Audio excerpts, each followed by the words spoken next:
예를 들면 차를 타다, 그렇죠? 버스를 타다, 아이를 키운 엄마에게는 분유를 타다, 배를 타다, 여러분이 제일 좋아하는 갯돈 타다, 적금 타다, 직장생활 사람들에게는 보너스 타다, 아이들이 좋아하는 상을 타다 이렇습니다. 근데 요즘 저는 가을을 타고 있습니다. 가을을 타다 좋지 않나요? 지난주 비가 온 이후로 좀 가을이 좀 만연해진 것 같습니다.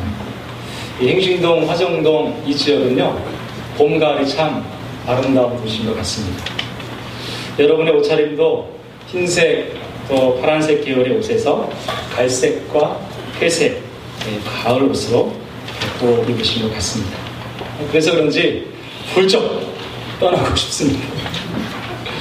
아마 고즈넉한 산에 올라 가을을 만끽하고 싶은 마음이 있습니다. 프랑스의 한 작가가 이런 말을 했대요. 세상의 언어를 딱 두 가지만 남긴다면 사랑이라는 단어와 여행이라는 단어로 규정할 수 있다. 사람의 인생을 사랑의 인생, 여행의 인생에 빗대어서 설명하는 것 같습니다. 우리 인생은 그런 측면에서 보면 일종의 여행과도 같습니다. 어떤 목적지를 두고 행하는 그런 여행이죠. 하멜의 도시를 떠나 거룩한 새 예루살렘으로 이르는 철로 역정이라고 할 수 있습니다. 창세기 47장 9절에 야곱은 이렇게 고백했죠. 내 나그네 길의 세월이 130년이다. 조상의 나그네 세월에는 비교할 수 없다. 험악한 세월을 보냈다. 그런 말을 했습니다. 오늘 예수님도 당신의 사랑하는 12제자를 복음의 여행자들로 파송하십니다. 12제자들이 이 6장까지 1차 훈련의 기간을 다 마친 것으로 보여지고 이제 한번 중간에 점검 차원에서 파송을 한 것 같습니다. 오늘 12절 13절에 그들에게 이런 명령이 주어집니다. 12절 13절을 읽어보도록 하겠습니다. 시작. 제자들이 나아가서 회개하라 전파하고 많은 귀신을 쫓아내며 많은 병자에게 기름을 발라 고치더라. 예수님이 그들에게 하신 명령은 분명합니다. 나와 함께 있을 뿐 아니라 내가 없는 그 상황에서도 복음을 선포하고 귀신을 내어 쫓고 병자를 고치자는 분명한 목적을 부여했습니다. 오늘 본문의 구조는 이렇습니다. 오늘 7절부터 13절 말씀을 보면 예수님께서 제자들을 파송하는 단락이 있습니다. 일종의 A파트라고 할 수 있고요. 14절부터 29절 단락은 바로 그 중간에 세례 요한의 순교의 이야기가 들어있습니다. B파트라고 할 수 있습니다. 그 다음에 30절 말씀해 보면 그렇게 파송받았던 제자들이 돌아오는 이야기로 복귀와 회고의 단락이 있습니다. A-파트라고 할 수 있습니다. 다시 말하면 일종의 샌드위치 구조를 하고 있는데요. 제자들의 파송과 제자들의 복귀, 그 사이에 세례 요한의 순교의 이야기가 있다고 할 수 있습니다. 즉 가운데의 이야기는 양쪽의 이야기를 강화시킨다는 측면에서 보면 바로 세례 요한의 순교의 이야기는 앞으로 파송받아 살아가게 될 제자들의 삶이 순교적 삶을 살게 될 것을 예고하고 있다고 할 수 있습니다.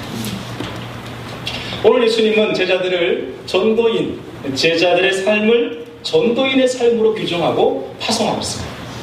그런데 그 전도인으로 제자들을 파송하면서 몇 가지 규칙을 알려주십니다.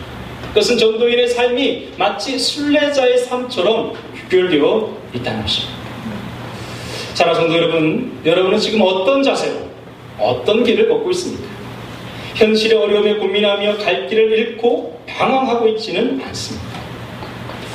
욕심을 버리고 순례자의 마음으로 오늘 우리에게 주어진 길을 걸어가심이 어떨는지, 오늘 우리는 예수님께서 제자들에게 파송하시면서 행하신 이 순례자의 삶의 원리를 잠시 들여다보기를 원합니다. 먼저 첫 번째로 순례자들에게 주어진 사람들에 관한 이야기입니다. 순례자는 사람에게 의존적 삶을 살아가도록 요구하십니다. 7절 말씀을 같이 읽어볼까요? 시작. 12제자를 부르사 둘씩 보내시며 더러운 귀신을 제어하는 권능을 주시고. 1차로 예수님께서는 제자들에게 귀신을 제어하는 권능을 주셨습니다. 그런데 그것보다 앞에 언급되어진 것이 둘씩둘씩이라는 단어입니다. 성경에서 둘씩이라는 단어는 유효한 증인이 되는 숫자이며 서로 돕고 격려하는 최소한의 단위라고 할 수 있습니다. 신명기 19장 15절 말씀에 보면 사람의 모든 악에 관하여 또는 모든 죄에 관하여는 한 증인으로만 정할 것이 아니요 두 증인의 입이나 또는 세 증인의 입으로 그 사건을 확정할 것이며 라고 말씀합니다. 전도 4장에 보면 두 사람이 한 사람보다 나으면 그들이 수고함으로 좋은 상을 얻을 것입니다. 꼭 그들이 넘어지면 하나가 그 동물을 붙들어 일으키려니와 홀로 있고 넘어지고 붙들어 일으킬 자가 없는 자는 화가 있다. 여러분, 둘씩둘씩의 원리, 이것은 성경의 곳곳에 있습니다. 여러분, 바로왕 앞에 모세 혼자 가지 않았습니다. 아론이 함께 갔습니다. 창세기 사도행전 3장에 보면요, 성전 빈문 앞에 있는 안진병이를 고칠 때 베드로와 요한이 함께 있었습니다.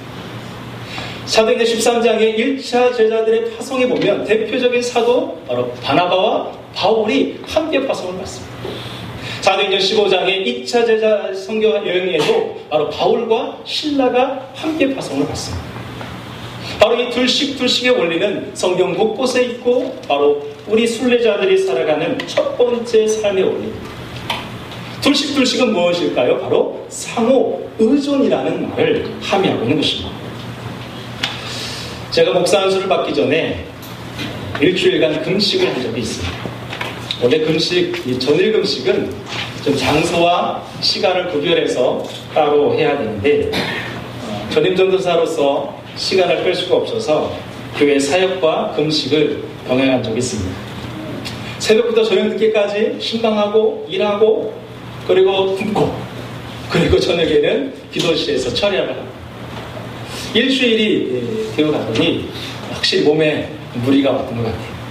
의식을 잃을 정도까지 이뤘습니다. 그런데 저를 병원으로 들쳐업고 후송해 주신 전사님이 한 분 계십니다. 그분은 평소에도 하체가 부실하기로 아주 유명한 전사님이셨습니다. 의식을 막 잃어가는 순간인데 나를 업고 있는 분이 그 전도사님이라는 그 인식이 딱 되어지는 순간 갑자기 불안함이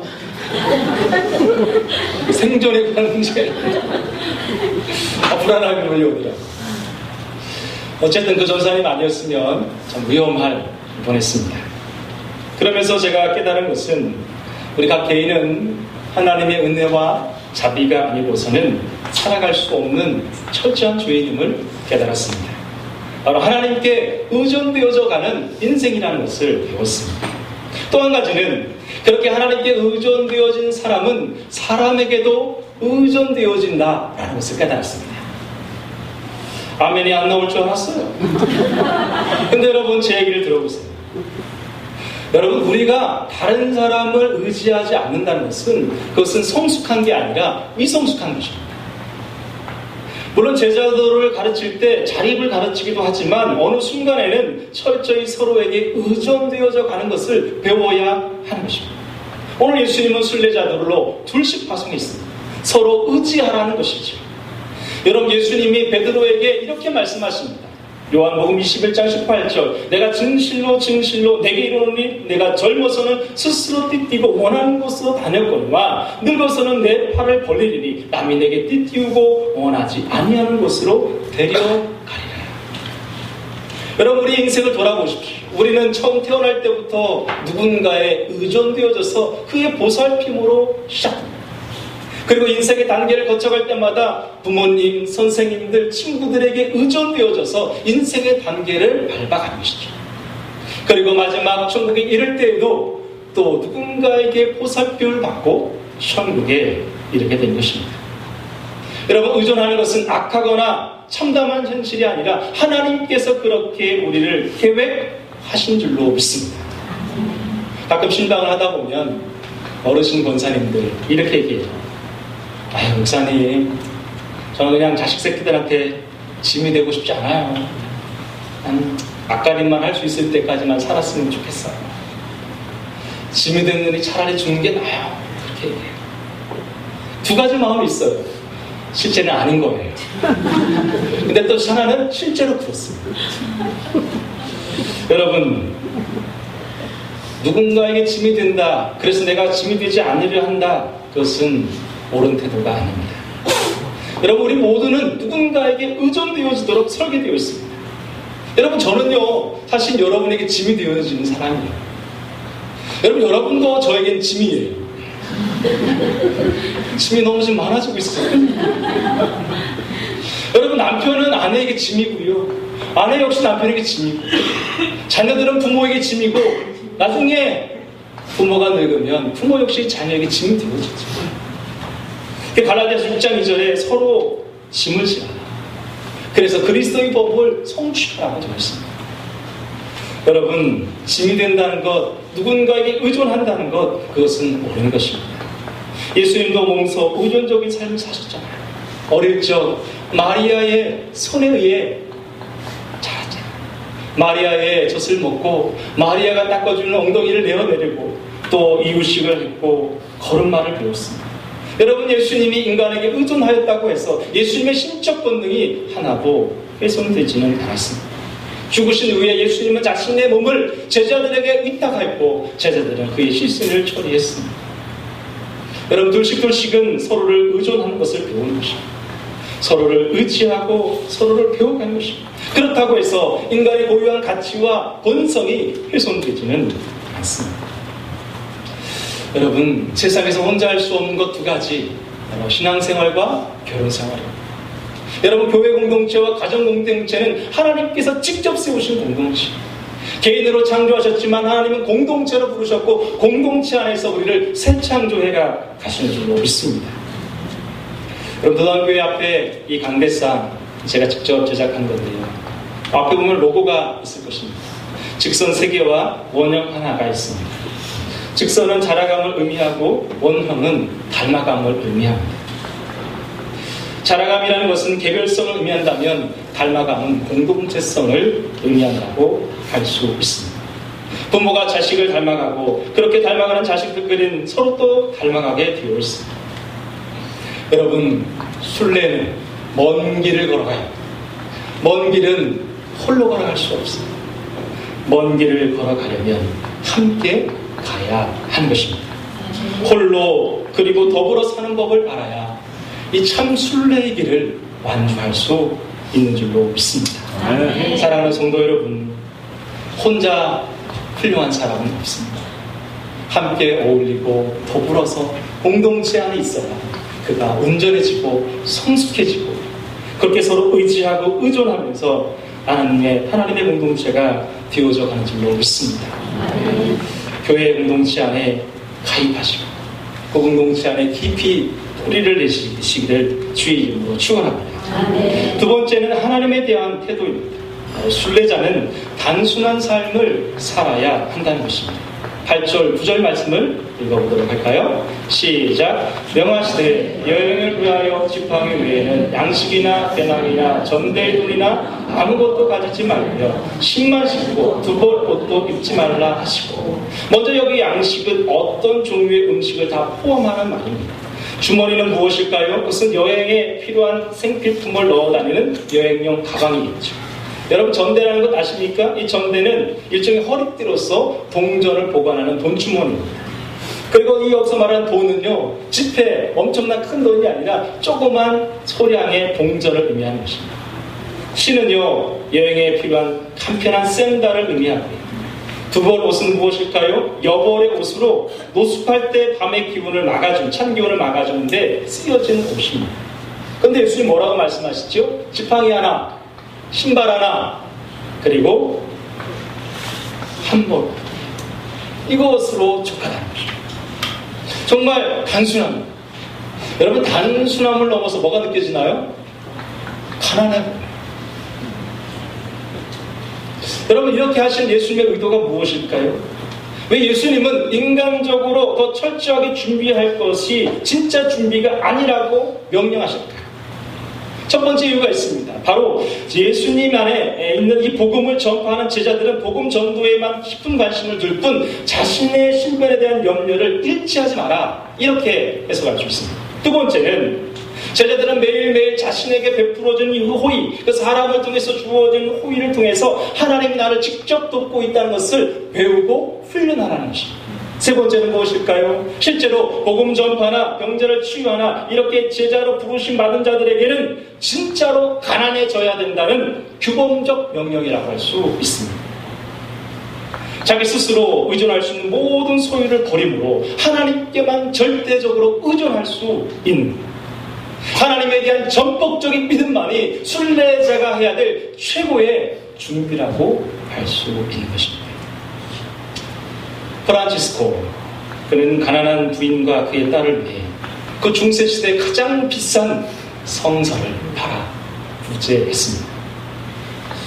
여러분, 인간은 가난함을 통해 하나님께 자신을 개방하게 되고 있습니다. 아멘? 진짜 그래요. 그리고 그 자신의 삶이 열려질 때 하나님은 그 열림으로 들어오신 것입니다. 그래서 하나님을 경험하게 되고 있는 줄로 믿습니다. 그래서 우리가 하나님 안에, 그분이 내 안에 그렇게 하나가 되어져 가는 것입니다. 마태복음 5장 3절에 가난하여라, 가난한 사람들아, 하나님의 나라가 그들의 것이다. 여러분, 가난은 그리스도인에게 그리스도에 대한 깊은 신뢰를 배우는 것입니다. 그 가난은 그리스도에 대한 깊은 의존을 배워가는 줄로 믿습니다. 제자들의 이 순례자의 삶은 한마디로 구걸 여행과도 같습니다. 신학교에 편입학했을 때입니다. 저희 집 아내와 저 네 식구가 천안에서 어린이집과 이제 직장 생활을 정리하고 이제 대전의 한 오종동에 보증금 없는 10만원짜리 월세집에서 사역을 시작했습니다. 그때 제 기억이 또렷합니다. 농이 석자짜리 딱 한 개, 5단 서랍장 하나, 냉장고 한 대, 세탁기 하나, 텔레비전 하나, 책꽂이 하나. 짐을 이빨 실었는데 5톤 트럭이 채 차지, 1톤 트럭이 채 차지 않았습니다. 그런데 지난 9월달 15년 만에 행신동에서 이제 이사를 해서 도내동으로 이사를 갔습니다. 15년 만에 짐이 얼마나 불었나 봤더니 석자짜리 동이 무려 5개가 되고 그랬습니다. 기적이지 않아요? 하나에서 5개. 저희 집 방에 3개, 애들 방에 하나씩. 여러분, 냉장고는요, 그새 양문형으로 바뀌어있더라고요. 너무 놀라웠습니다. 중고이기지만 김치 냉장고도 있더라고요. 언제 샀는지 몰라. 물론 중고로 샀지만. 여러분, 기적입니다. 전자레인지도 있고요. 정수기도 렌탈해서 쓰고 있더라고요. 비데도 렌탈해서 쓰고 있더라고요. 여러분, 놀랍지 않습니까? 집에는 청소기도 떡하니 하나 있더라고요. 이사를 하면서 옷이 많아서 300kg를 버렸어요. 어릴 적 아이들 옷부터 시작해서 100kg짜리 이 쓰레기 봉투로 3개가 나오고. 그런데요, 아직도 많아요. 책도 많고. 속으로 이사하면서 깨달았어요. 야, 너무 많이 부자다. 그리고 제 마음 안에 큰일 났다.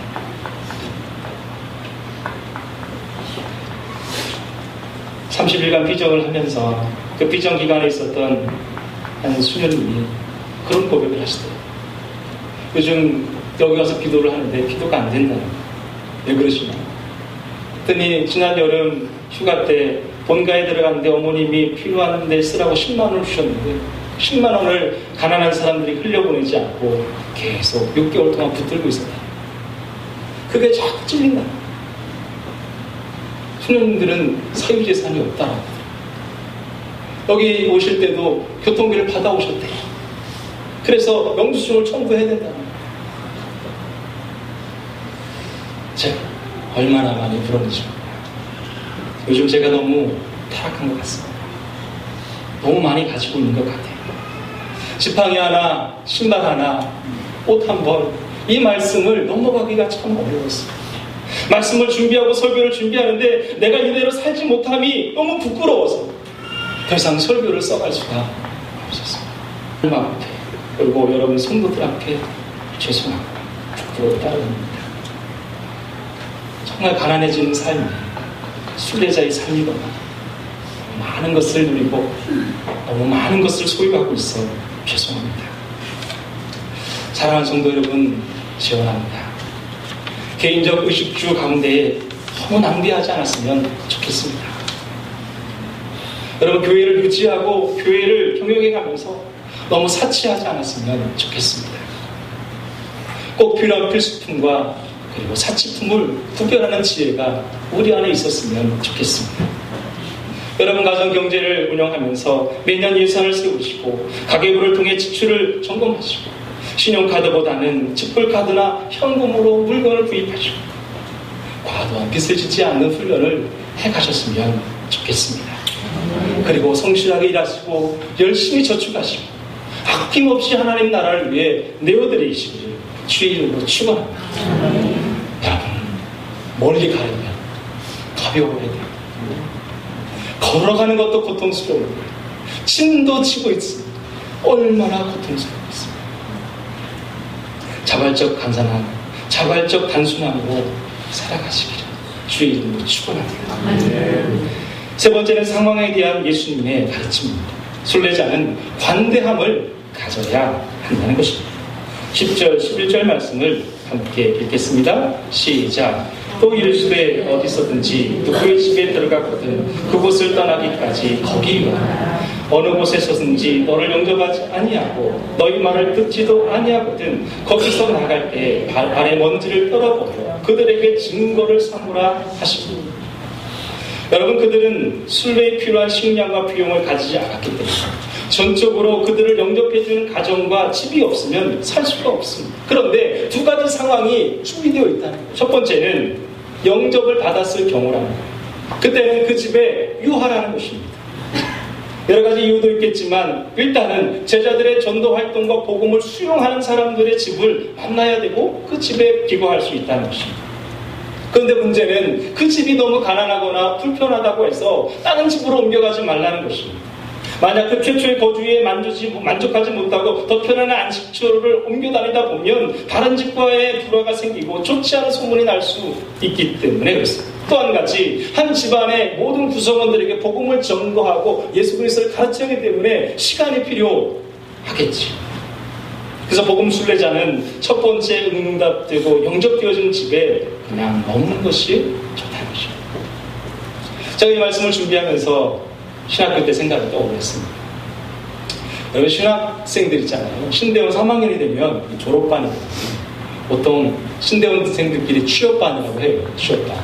어디로 팔려가냐, 지방으로 팔려가냐, 뭐 서울로 팔려가냐. 근데 그때 이 전선님들이 부르기 힘들어하는 노래가 하나 있어요. 찬송가 323장인데요. 푸른바다 낯선 이 몸 어디든지 가오리다. 어떻게 바꿔 부르는 줄 아세요?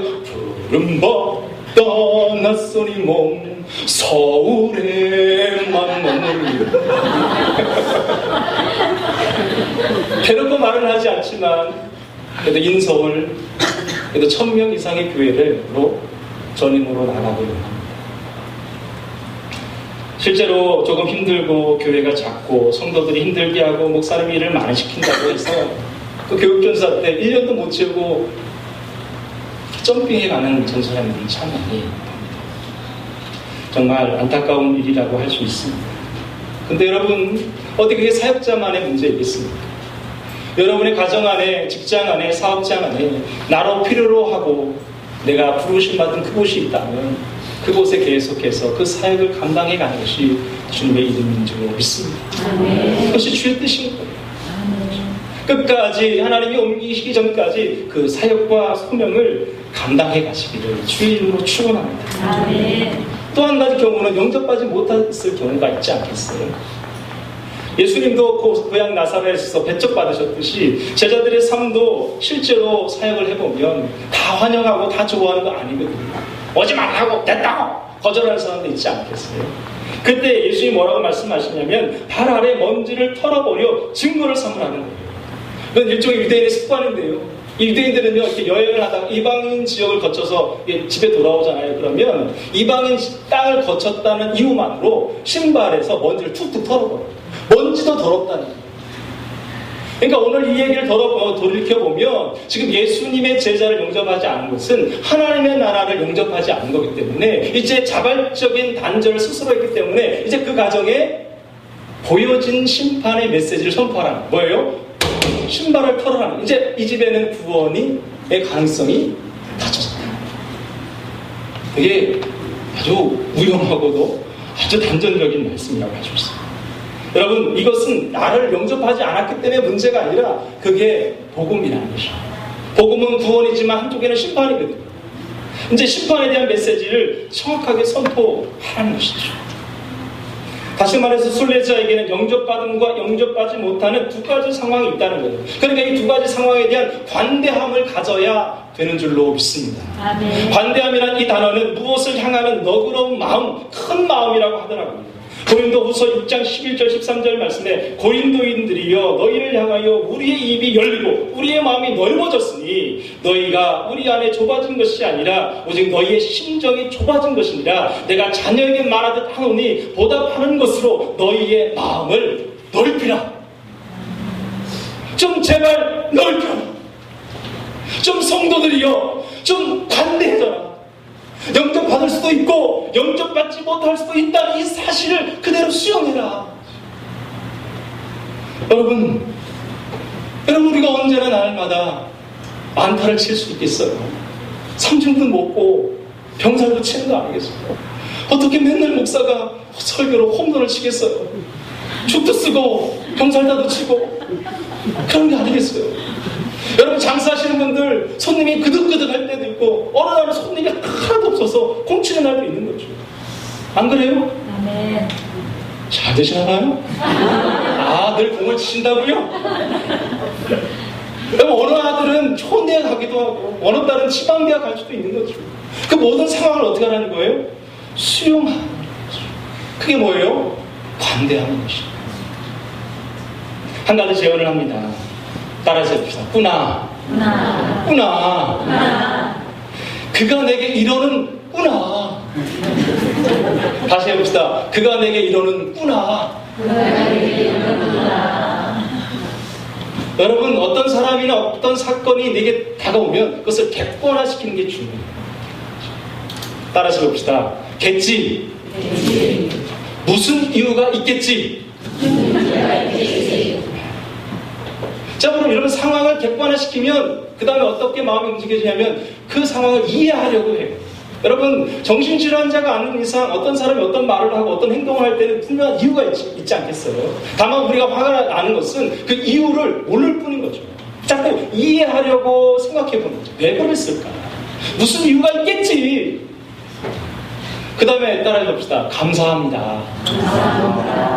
그 상황이 더 나빠지지 않는 것에 대해서 감사하는 거죠.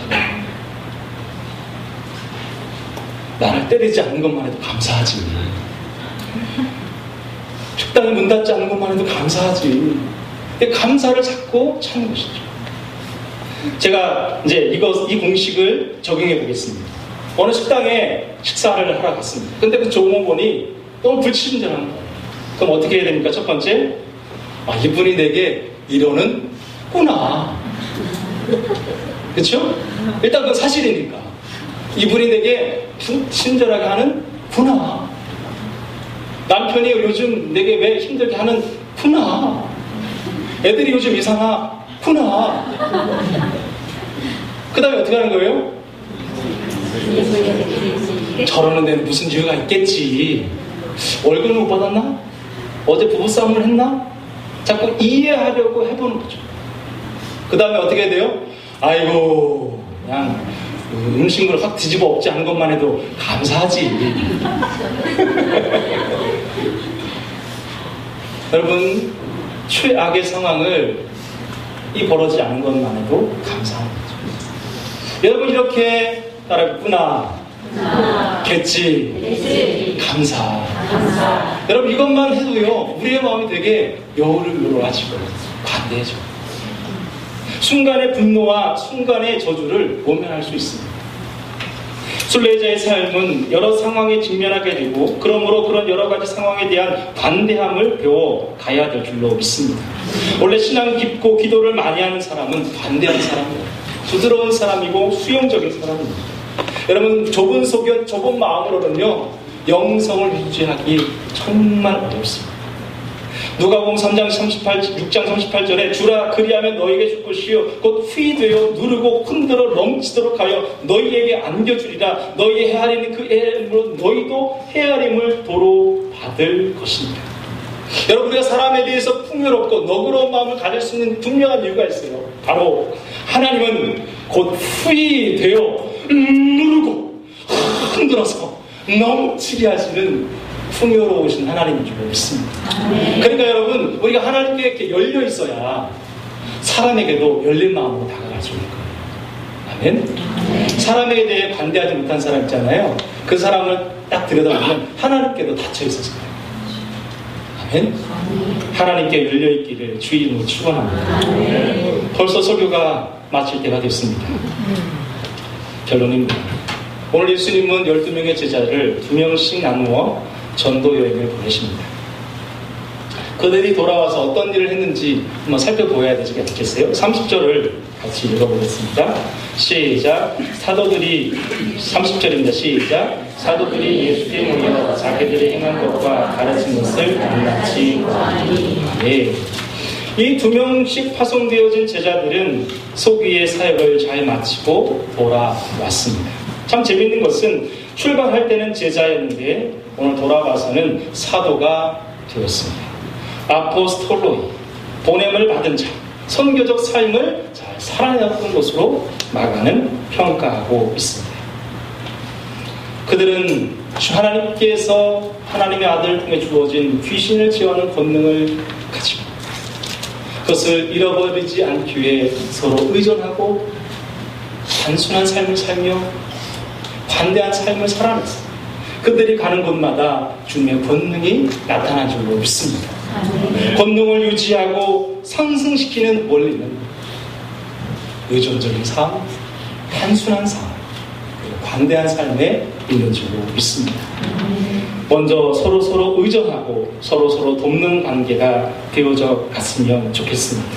멀리 가려면 함께 가야 합니다. 자발적 가난과 자발적 단순함에 들어가시기를 주의 이름으로 축원합니다. 멀리 가려면 짐이 가벼워야 되겠습니다. 마지막으로 모든 사건과 사람과 상황에 대한 관대함을 갖기를 주의 이름으로 축원합니다. 하나님이 하시다. 하나님이 이루신다. 이 믿음으로 모든 상황을 수용하시기를 주의 이름으로 축원합니다. 기도하겠습니다.